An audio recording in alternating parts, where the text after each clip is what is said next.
guys! My name is Kay and welcome back to my channel. So for today's video, i-share ko sa inyo yung experience ko ng pagkuha ng Saudi Police Clearance dito sa Jeddah, Saudi Arabia. So if you want to see more, then please keep on watching. So itong video nga pala na to is a video on how to get the Saudi Police Clearance habang nandito ka pa sa Jeddah or nasa loob ka pa ng kingdom.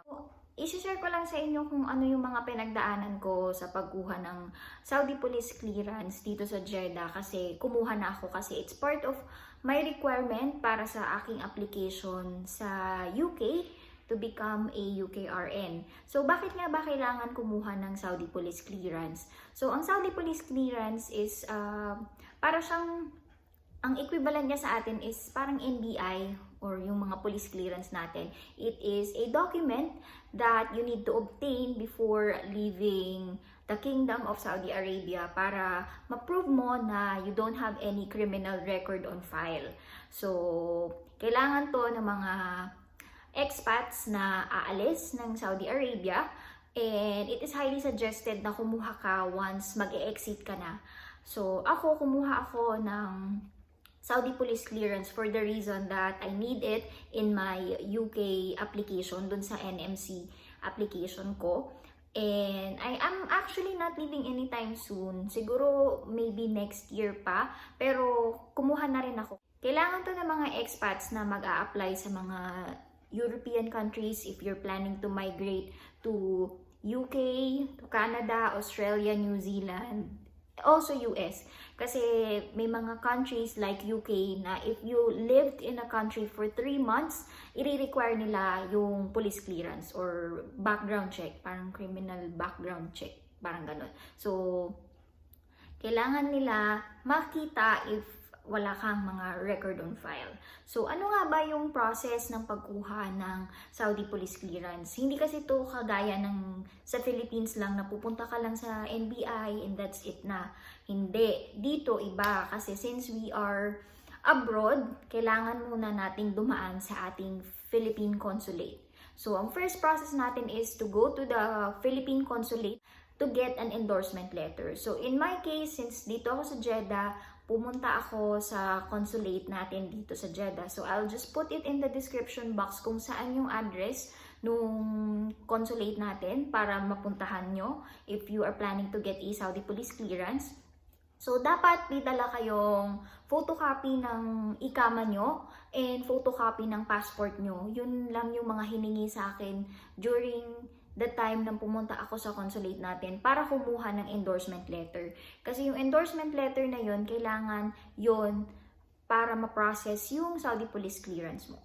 Endorsement letter, may bayad siya. It's not free. May bayad siya. You'll pay for it for 100 riyals. So make sure na pagpupunta kayo dun sa consulate, may photocopy na kayo kasi parang malayo ata yung photocopier nila. So, kailangan mo pang lumabas ng building. So, make sure na may dala kayo ng photocopy ng ikama and passport nyo. And bring the original as much as possible para din, if ever nahanapin nila yung original copies, mapapakita mo sa kanila. So, yung bayad niya, 100 riyals. And makukuha mo siya parang after 2 days yata. But you have the option to expedite it kasi since nga medyo malayo sa amin yung consulate, ang ginawa namin is pina-expedite namin for an additional fee. So, may bayad siya na 40 riyals, pero binayaran na namin, okay lang din naman kasi hindi na kami babalik. And, you have to be early kasi ang release ng mga endorsement letter is, I think, 3 or 4 o'clock in the afternoon. So, if makakapunta kayo ng maaga, it's better para makuha nyo same day if you're planning to expedite it. Pero if not, katulad ko, pumunta ako doon 1 o'clock in the afternoon. So, tinry namin if pwede siyang ma-expedite and luckily pwede. So, nakuha ko siya ng 4 o'clock. So, hinintay na lang namin doon yung release. So, that's the first step. So, once makuha mo na yung endorsement letter mo, you have to go to the Ministry of Foreign Affairs. So, ang Ministry of Foreign Affairs, lagay ko na lang din yung location sa baba. So, lahat ng mga expats would have to go through the Ministry of Foreign Affairs. So ano ba yung gagawin mo sa Ministry of Foreign Affairs? Ang gagawin mo doon is yung endorsement letter mo, kailangan yan matatakan ng Ministry of Foreign Affairs bago ka makapag-proceed sa pagkuha ng Saudi Police Clearance. So, you have to bring the endorsement letter and you have to be early. Pumunta ako doon 5 o'clock in the morning, pero nagbubukas yung office nila 8 o'clock pa ng umaga kasi kailangan mauna ka sa pila. Nung na-realize namin na sa babae hindi pala ganun yung case, pumupunta pa rin kami ng maaga kasi twice kang babalik dun sa MOFA for this process for you to get your Saudi Police Clearance. So, pagdating mo dun, sarado pa siya, but you'll see that there's an office na open dun sa labas ng MOFA. Makikita mo doon na pumupunta yung mga tao kasi doon sila nagpapalista ng number. So, if lalaki ka, you have to be early kasi nililista yung pangalan sa papel and may number. So, doon sa office na yon, doon ka rin magbabayad kasi may bayad yung pag-stamp nila. So, if you want to do it the hard way, pwede mo yata siyang gawin online. I am not sure kung paano siya ginagawa. So, I opted for a more easier route. So, nagbayad na lang ako ng 50 riyals doon sa office na kung saan pipila ka. Parang ano sila parang lahat ng kailangan mo sa MOFA ginagawa nila. Parang, like for example, doon sa PRC, di ba meron doon sa mga gilid ng office ng PRC na gumagawa ng online. Sa mga NBI, merong mga nagpa-process ng online application para sa'yo if hindi ka marunong register online para sa application mo. So, ganun sila, yung office na yun. They also do translation. Tuturuan ka naman nila and marunong naman silang mag-English. So, ang bayad is 50 riyals. Ang bayad lang talaga dun ang original payment lang is 30 riyals lang. Pero since nga, pinaprocess nila yon in your behalf, so, bayad mo sa effort nila, 20 riyals. So, 50 riyals yung babayaran mo. So, once na mabayaran mo na yon, magpiprint sila ng parang confirmation letter or parang receipt, ganyan. So, ibibigay nila sa'yo yung papel and mag-iintay ka na magbukas yung Ministry of Foreign Affairs. So, 8 o'clock sila nagbubukas and bawal yung cellphone sa loob.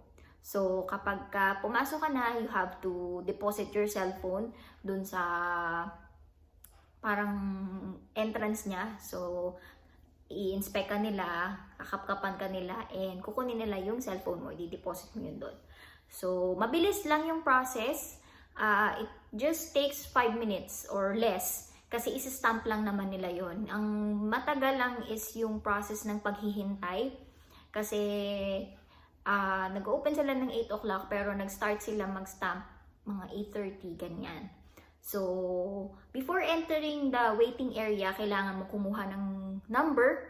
So, dun sa pagkuha ng number, kiosk yun. So, pipindutin mo doon. Kailangan piliin mo attestation. So, yun. Kailangan kumuha ka ng number para tatawagin ka na sa queue sa number mo. Hindi ka kasi i-entertain kapag wala kang number.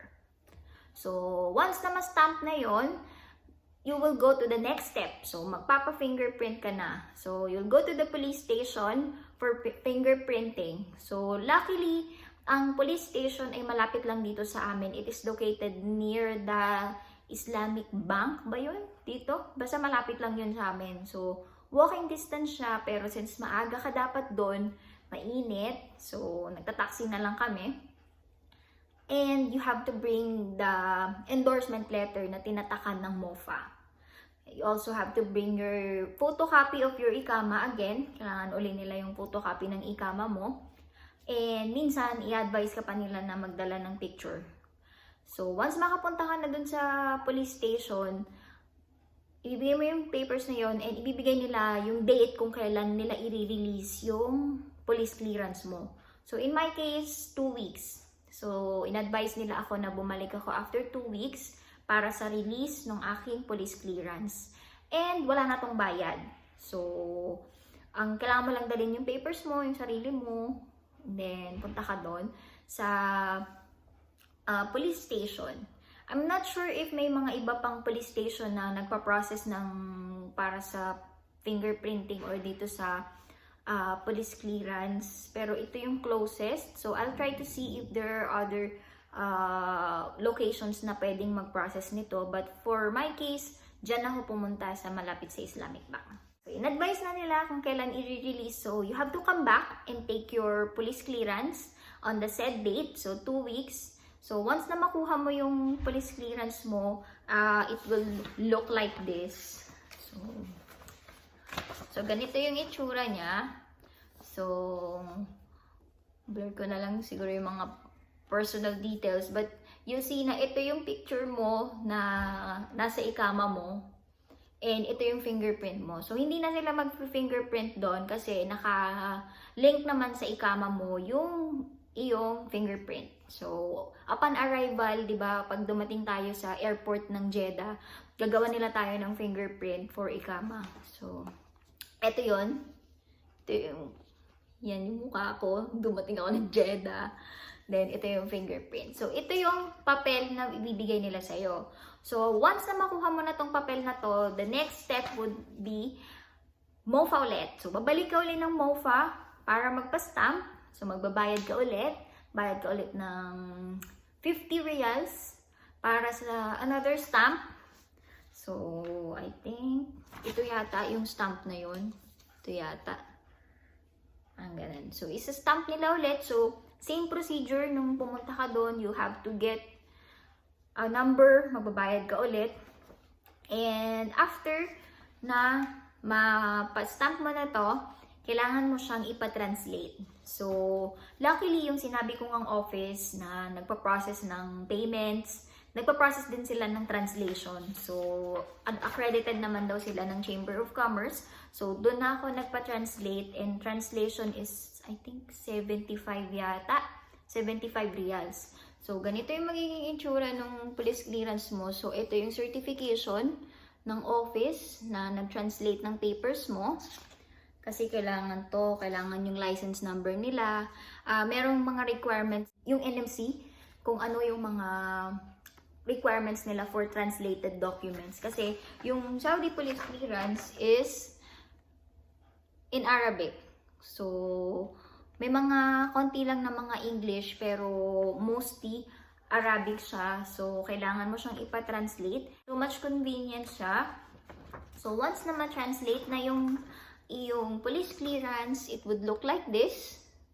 So, hindi ko na lang i-close up kasi dyan yung mga personal details ko. So, eto na yung translated na Saudi police clearance. So, hindi dito natatapos. Kapag na-translate na yung police clearance mo, the last and final step is for you to go back to the consulate. So, you have to go back to the Philippine consulate for authentication. I think 100 reals din yung bayad sa authentication. Same din, you could opt for it to be expedited. And same din yung, I think, yung turnaround time, kung gaano mo siya katagal pwede makuha. So, hindi ko pa authenticate yung police clearance ko. Kasi, hindi pa ako nagkaroon ng time kasi medyo malayo din yung consulate. Pero, once na mapa-authenticate ko na siya, or what you call red ribbon, so, yun na, tapos na yung pagkuha natin ng Saudi police clearance. And I tried to do some research to see kung gaano ba katagal valid ang Saudi police clearance. I'm getting results na 6 months lang, others say 1 year, and I also see something na 5 years. Pero I'm not quite sure, so if you know the answer, please let us know. Comment down below kung alam nyo ba kung gaano katagal valid yung Saudi police clearance. So, yun lang yung experience ko. Medyo nag-ilang pabalik-balik din kami sa pagkuha ng Saudi police clearance. So, yung mga pamasahe, back and forth kasi wala naman kaming sasakyan. So, nagtataxi lang kami, Uber, Karim. So, yun yung additional expense mo apart from the other payments na babayaran. Bali mga 400 to 500 reals yung approximation ng expense na babayaran mo sa pagkuha ng Saudi police clearance. So, yun lang yung video ko for today. So, if you have questions regarding sa pagkuha ng Saudi police clearance, please let me know sa comments section. Magtanong lang kayo dyan and I will answer all your questions. So, if you like videos like this, please hit the like button, comment down below if nakakuha na rin ba kayo ng Saudi police clearance, and shed some light sa ating mga subscribers. Thank you nga pala kasi 800 subscribers na tayo, and I am very grateful and my heart is very full sa lahat ng mga subscribers na nagsusubscribe sa aking channel. I am really hoping to help everybody na nagagawi dito or napapadaan sa aking channel. So, thank you so much. And please subscribe if hindi ka pa nakasubscribe sa channel ko, and I'll see you on my next video. Bye!